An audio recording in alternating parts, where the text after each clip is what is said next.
My name is Michael Luce. I play bass and sing. I'm Eric Barrera, and I play drums. I'm Nick Sy, and I play guitar. I'm Devin Bird, and I sing and play guitar. I guess let's start with just talking about how you guys got together. Yeah, so I started out playing in these projects back in like middle school and stuff, just kind of goofing around with a bunch of friends.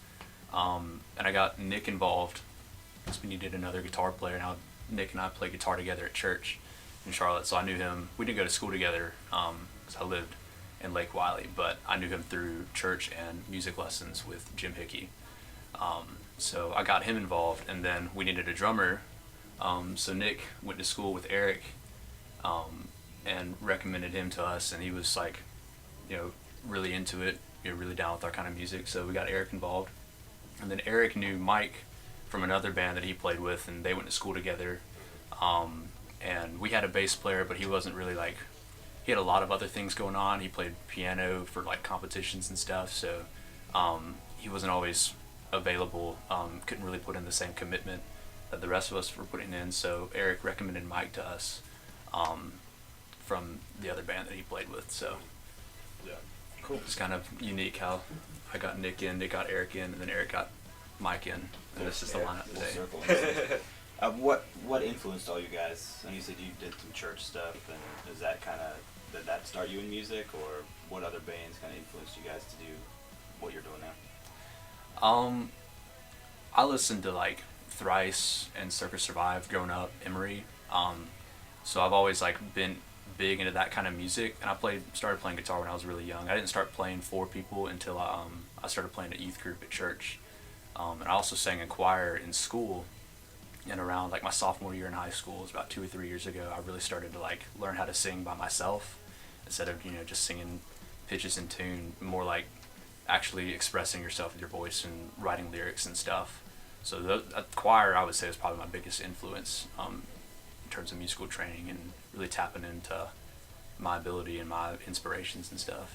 I started playing guitar because when I was growing up, I used to listen to a lot of 80s metal bands, like 80s hard rock bands. You could name just about any band, and I'd probably listen to them if they're from the 80s. Hurricane? Maybe not that. Good answer. They're not metal. I was thinking more along the lines of like Iron Maiden, Metallica. There you go. Yeah. That's up his alley. What about you guys? I actually started playing a lot of reggae music growing up, so I was big into Sublime and Dirty Heads, and then slowly started getting into heavier stuff like Incubus and 30 Seconds to Mars, and eventually metal music came into my life and started taking that pretty seriously, and it's been going good ever since. I have a question for you then. Yes, Bob sir. Marley or Peter Tosh? I'm gonna have to say Bob Marley. But Wrong I answer. am a huge Peter Tosh fan. All right, you want to go back over. Yeah. Nobody 6'7" should be riding a unicycle around London with AK-47 in his back. Yeah. But it happened. I guess I started in kind of like an unconventional way. Like, I started with a rock band, just like banging on the drums there, kind of learning by like the note synchronization with the actual drums, and that kind of got me into drumming. And then my parents got me a drum set for Christmas when I was like 10. And then from there, I basically just started like self-teaching myself, and then joining the band, I feel like I got progressively better, just because we would try and like progress our music. Even now we're writing some stuff, and it's way harder than anything I've really played. But I mean, we're trying to make it work. Yeah. So how long you guys been together doing this stuff? Well, this current lineup is Yeah. probably a little over a year and a half, but American Theory has probably been around for like 3 or 4 years. Yeah, we actually started out, I remember our first rehearsal, 3 of us, we didn't have any cover songs. We were just immediately trying to write our own stuff. That's kind of how it's been since. Is we didn't even talk about playing live until maybe like 2 years after that. So that was like the first incarnation, was just like learning how to write music together. We went through a couple people, but I think, yeah, it's been about probably a year with the 4 of us playing together. So That's a Yeah. pretty stable lineup. That's like 10 lifetimes in the music world. Yeah. Seriously, yeah. they can't get along. Yeah. How do you feel you guys have grown then over those years? Um, like musically, and then just Well, musically, we've always been having to push ourselves, like, as a group to learn the music that we write together, because the way that we write is a little unconventional. Like, we'll use programming software to write the stuff and then learn how to play it after the fact. So, Yeah, instead of limiting ourselves to like what we're capable of at the particular moment, we try to get like really creative Yeah. and see like what can we make, like how can we make the best song possible, and then after we've done that, we start to like actually learn how to play it. So I think in terms of like improving musically, like skill based with our instruments and stuff, by writing and having to learn what we write, I think that's like where our biggest improvement has come yeah, from. Definitely. That's cool. When you talk about, not really playing live shows right away, you said, it wasn't a thing until 2 years into it. What are some places you guys have played that you like playing at, or how's that experience been? Well, right down the road, the Milestone. We're Oh, yeah. frequent there pretty often. A lot of I cool like that spots in place. Charlotte, like the Rabbit Hole and the Keg and Q. Actually, we first got our start playing live by getting our first single off of our album, Your Local Politics Colors, getting played on 106.5. And our good friend now, Chad from the band Shun the Raven, heard us on the radio and got us our first gig up in High Point, North Carolina, at a place called After Hours Tower. Yeah, there's a band that dropped out, and he remembered us from that night. I think they were listening for one of their songs too. They heard Yeah. us, and they're like we gotta like remember these guys. And then Yeah. when that band dropped out, they're like, all right, well let's give these kids a shot. And because his exact words were something along the lines of, somebody gave us a shot one day. Yeah. So that's how we got our start. So now it's time for us to give back, and that was just, he's like definitely appreciated that. We didn't really have an in into the industry outside of, well, here's our single, it's on the radio now. Like, Yeah. let's just hope Yeah. something happens. And only get 1,000 of those a week. Yeah. It's So tough. yeah, that is good. It's tough. I mean, we vend at places and people hand us CDs, all the time. Yeah. We did one 5-band music showcase back in the summer, and so now we're supposed to be experts. Yeah. Doubt it. Well, yeah, and then it's often like, I personally nowadays, if you hand me a CD, I don't know if I'm ever gonna listen to it just because I don't have a CD drive on my computer Yeah, anymore. it's I'd rather get obsolete technology. Spotify link. But, so the song you guys sent that we're gonna play, "Lion and the Liar," where did that come from? Like, whose idea was that? What's the basis of Take that it away, single? Devin. That one. So this entire album was probably written, or at least conceived, like 2 years ago as well. And it's kind of been a work in progress since then, as we've gotten a lot more diverse influences going on. We finally, finished everything and recorded it with Drew Cyphers down in Clover. He used to play in a band called Fusebox Poet. They're pretty big in Charlotte and toured along the East Coast and stuff. So that song was definitely kind of like I think that was the most us song that we had written. The most like, I think we had the most like diverse input between all of us. Like I think we all Yeah. contributed more to that one than we did other ones, and the producer Drew definitely Helped take it to that second level. Once we Yeah. brought it into the studio, there were some Most things that forward. changed. Yeah. most forward-thinking song for sure. I Yeah. think just the influences, it's like funky, but then heavy. And Ambient at some ambient, points, yeah. yeah. We have just a Creepy lot of even at times. different Yeah. influences in just that one song. So. Yeah, it doesn't stay in the same spot. And lyrically, it's the lyrics are kind of vague throughout the whole album, intentionally, just so it's more open to interpretation. I don't want to write strictly about one thing and force people to view it as that, but rather interpret the song how you will. But that lyrically, that song is definitely more personal and definitely like kind of a commentary on how the world is today and how the society is today, which is the name Your Local Politics, referring to how people interact in society right now. So, I Or think don't interact. or don't Yeah, interact. That's exactly. that's great. Yeah. You think you are discriminated against when it comes to getting gigs because of your age? Because you guys are young. Yeah. I wouldn't say necessarily Discriminate. that. I would just think by nature the kind of music that we play isn't necessarily easy listening. You're gonna be like, you have to enjoy heavy music to kind of enjoy the music that we play. If you're a reggae band playing, it's gonna be a lot easier to get gigs in Charlotte just because who doesn't like to listen to a reggae band?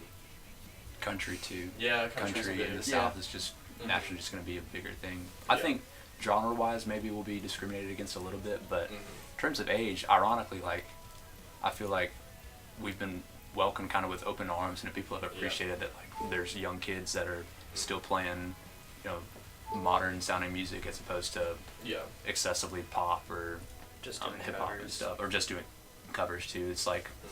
it's something that's, I guess you could say, is a dying art, and Yeah. I guess they appreciate the fact that we've started out so young and are so passionate about keeping that alive. Yeah.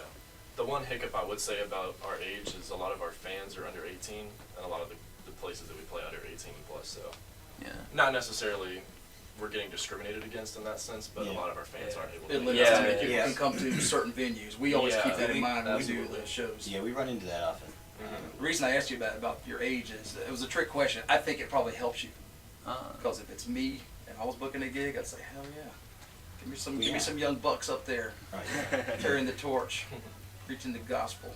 Yes. Yeah. How did you guys wrap up your 2018 over the holidays? I think we wrapped up our 2018 pretty solidly by Yeah. writing a lot of new music. Yeah, that's what we've been doing like the past couple months is just, I felt like as soon as we were done with Your Local Politics, we're like, all right, It was now right we back can to like, the writing process. now we can, with our newer influences and now that we're more improved, we can get back into writing as opposed to tweaking fairly old songs. Now it was like, let's create again. So Yeah. that's been, Yeah, the stuff that we're creating now, I would say, is more collaborative. Yeah, Then- definitely the most collaborative Yeah, today. yeah, because this last album was mostly Devin's like prior songwriting. Yeah. Like we all collaborated like a little, but it was mostly. But for this one, it was more. We were all like trying to like Yeah. get into this. Mhm. Yeah. Yeah. So. for the most part, I think all the songs were written before Mike had even joined Yeah. at that point, and Mhm. a good portion of them have been started before Eric had joined too. So So now the that we're framework was starting, already- all of yeah. us here, all of us contributing from the moment that it started, like we're just jamming through sections and we're all throwing in ideas as opposed to it being pre-written and being like, all right, learn this and learn that. It's Yeah. more, It's like, here's an idea, build upon this. yeah. I think that's actually a very normal progression in the music business or Mhm. the rock music business. You know, I mean, everybody from Dave Grohl did everything on the first Foo Fighters. Yeah. The guy from Animals as Leaders, it's all him, and now he's got Very two true. people touring, so that's a very natural thing. Yeah. Yeah. Most of the songs do start out vocals first, and I usually write a guitar part to go with it, whatever I would play, like whatever would work best for me to play and sing at the same time. So I guess, I'm talking about the catalyst, I guess the ideas start with me now, but then it's like, all right, this is what I have, now everybody build upon it. Or I might like start writing bass and I'll be like, all right, Mike, I want you to take this and I want you to make it better. I want you to play it how you would envision it. Mhm.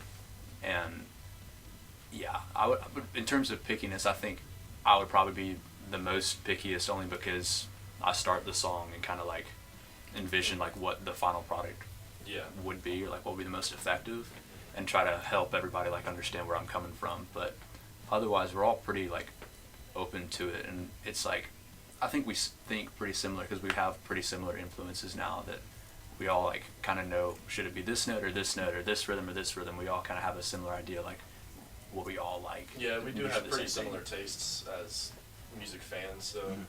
whenever it comes down to choosing between parts, we usually have the same disposition as what it should be. Yeah. You guys want some questions? You want me to find out who you really are? Oh, these Yes, sir. Let's do it. Man. These are just regular Alright. questions. Anybody can answer these. You watch Netflix? Yes. Yeah. Yeah, everybody does. All right, Bird Box or Bird Cage? Bird Box. Thank you. Bird Cage was a terrible, terrible movie. Can't even say that I've seen it. It's don't. It's like Nathan Nathan Lane and Robin Williams are in it or It's something? terrible. I wouldn't see that on principle. Anyway, my mom made me ask you that. Let's see. What's the best Polish metal band? What? Polish. It's Vader. Don't be idiots. All right. Who was the most talented Beatle? Ringo. No. That was my McCartney. answer. Incorrect. It was Billy Preston, Oh, the fifth Beatle. yeah. You want to just tell people where they can find you too, like online? Yeah, you can look us up online at AmericanTheory.net, on Instagram at American Theory, on Facebook at American Theory. Mhm. Some upcoming dates we have: January 13th at the Milestone, January 18th at It's in Hickory. It's in Hickory at the Wizard Saloon. Yeah. January 20th at the Rabbit Hole, opening up for Bobaflex. The 26th in High Point, I think believe. that's back at After Hours. With Yeah, Sean back at Raven. After Hours. And then February 2nd, you guys. Looking forward to that very much. You guys are gigging hard, man. putting in Yeah. work. No time for studying. Unfortunately, You flunk out of school, man. You got a backup plan. Absolutely. Exactly. Yeah. All right, cool guys. Appreciate it. It's been awesome. Thank you guys for having us.